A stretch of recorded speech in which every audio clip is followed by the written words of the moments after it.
अध्यक्ष महोदय, आज खरं तर 3 आठवड्याचं हे अधिवेशन चाललं. 3 आठवड्यामध्ये केवळ एक सोमवार जिकडे अतिवृष्टी झाली त्या दिवशीचं कामकाज सस्पेंड झालं आणि मग त्यानंतर जवळपास दररोज वेगवेगळी सरकारच्या माध्यमातून बिलं आणली गेली.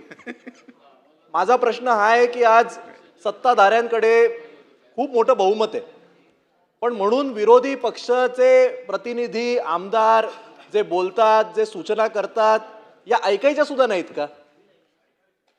जे बिलांचं इंट्रोडक्शन केलं जातं त्यानंतर किमान आम्हाला वाचायला तरी वेळ द्या. काल 3 बिलं ही रात्री 12:30 वाजता काढलीत. 12:30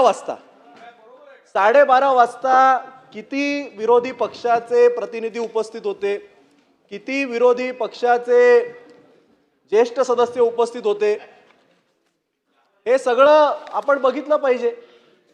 आज सुद्धा चला आता मी आत्ताच बोलायला उभं राहिलोय. बिलावरचे अध्यक्ष 2 मिनिटं बोलू द्या. बिलावरती पाहिजे ते वाटेल ते कितीही असं बोलतायत, पण मला 30 त्याच्यावर सेकंद पण नियंत्रण आहे. पण मला 30 थोडक्यात तुम्ही सेकंद पण मांडा. नाही झाले.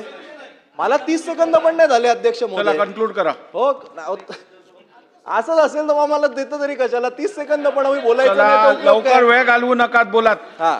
तुम्हाला हे लोक डिस्टर्ब करत राहणार, तुम्ही बोलत राहा. नाही, मला अजिबात कोण डिस्टर्ब नाही करत. आणि म्हणून तर अध्यक्ष महोदय वारंवार सांगतायत की घाईनी बोला, बिलचं इंट्रोडक्शन पण घाईनी. जवळपास 25 पानाचं बिल आहे. 25 पानं वाचायला, सबसेक्शन वाचायला जो काही वेळ लागतो तो वेळ पण मिळाला नाही. आता आमचे ते ज्येष्ठ सदस्य आहेत, भास्कर जाधव साहेब, वडेट्टीवार साहेब, जयंत पाटील साहेब, यांना सवय आहे. वर्षानुवर्ष ते 25-30 वर्ष आहेत, त्यांनी पटकन 25 पानाचं साहेब बिल आहे. तुम्ही ज्येष्ठ सदस्यांनी पटकन वाचलं, आमच्यासारख्यांना वेळ लागला. पण वाचल्यानंतर एक धक्का लागला की सगळ्यात पहिला धक्का म्हणजे हे जे काही राम मंदिराच्या ट्रस्टचं बिल आहे यामध्ये सदस्य कोण? तर तिकडचे स्थानिक आमदार. म्हणजे जयस्वाल साहेबांनी स्वतःच्या मतदारसंघात स्वतः सदस्य होण्याकरता मंत्री म्हणून स्वतः आणलेलं बिल, याला भाग्य म्हणायचं की कॉन्फ्लिक्ट ऑफ इंटरेस्ट म्हणायचा, हे देखील संपूर्ण सभागृहाने विचार करायला पाहिजे. आणि त्याच्या खाली असं सुद्धा लिहिलेलं आहे की प्रत्येक विश्वस्ताला त्यामधनं मानधन सुद्धा मिळेल. आजपर्यंत हिंदू म्हणून किंवा या देशाचे नागरिक म्हणून आम्ही जेव्हा जेव्हा मंदिरामध्ये गेलोय, मंदिरासमोर देवासमोर नतमस्तक झालोय, प्रत्येक वेळी देवाला आपल्याकडून, मंदिराला आपल्याकडून काहीतरी देण्याची भावना राहिलेली आहे. पण विश्वस्तांनी मंदिराकडनं घ्यायचं ही मला वाटतं एक अतिशय चुकीची प्रथा आहे. या रामटेकच्या राम मंदिरामध्ये जर स्थानिक आमदारांना आपण विश्वस्त करणार असू तर माझी अशी मागणी आहे की जिथे जिथे सरकारच्या वतीने अशी विश्वस्त मंडळं स्थापित झालेली आहेत, मग ते मुंबईचं सिद्धिविनायक मंदिर का असेना, तिकडे सुद्धा स्थानिक लोकप्रतिनिधींना तुम्ही सदस्य म्हणून घेणं हे आवश्यक आहे.